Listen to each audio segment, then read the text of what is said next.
सालो जियबो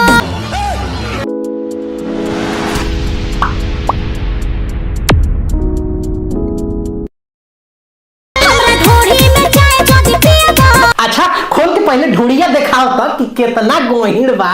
हाँ समझ गई नहीं, लेकिन एगो बात बा कि हम चाय तो ना पिए नी, चाय के जगह पे कॉफी पी सके नी का? नहीं। हाँ समझा तानी, लेकिन ई ढोड़िया में चाय पियला से हमरा का फायदा? राजा 100 साल जियबो। अरे वाह का बात करो तारू, तारा ढोड़िया में चाय पियला से 100 साल जी सकेला केहू, समझ रहे हो? तो एगो बात बतावा, हमरा बहुत कंफ्यूजन बा कि तारा ढोड़िया में चायवा डालते अमृत हो जाला का जे केहू 100 साल जिए लागी?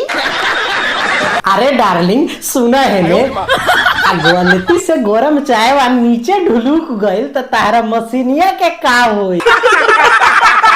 ओठलाली के रस जदी पियबो राजा 100 साल जियबो। खाली ओठ ललिए काहे डार्लिंग, कुछ और भी पिया दो। अच्छा। चाहे 100 साल के जगह पे 60 साल जिए दिया। ठीक है। ए कैमरामैन तू का ओकर सामान पर निशान गड़ौले बाड़े, लगाओ दोसर।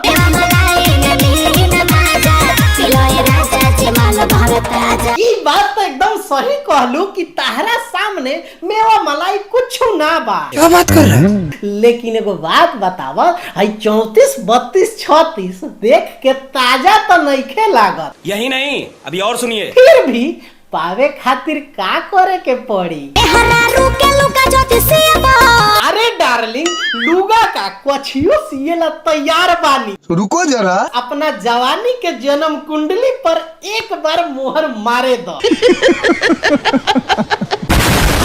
तोहनी लोग काहे टुकुर टुकुर देखता रहो ऐसे भाई लोग? नहीं पकड़े हैं जा हमू तो ट्राई नु करतानी, तोहनियो लोग जा ट्राई कर लो, जेकर मिली ओ कर। क्या बात है सर। हम जातानी, मिलतानी, बाय बाय, टेक केयर, जय हिंद। लेकिन सुना लो, जाए से पहले नु नीचे लाइक शेयर कमेंट करके जइहा लो, ना तो बहुते गरियाई हम। Bye by.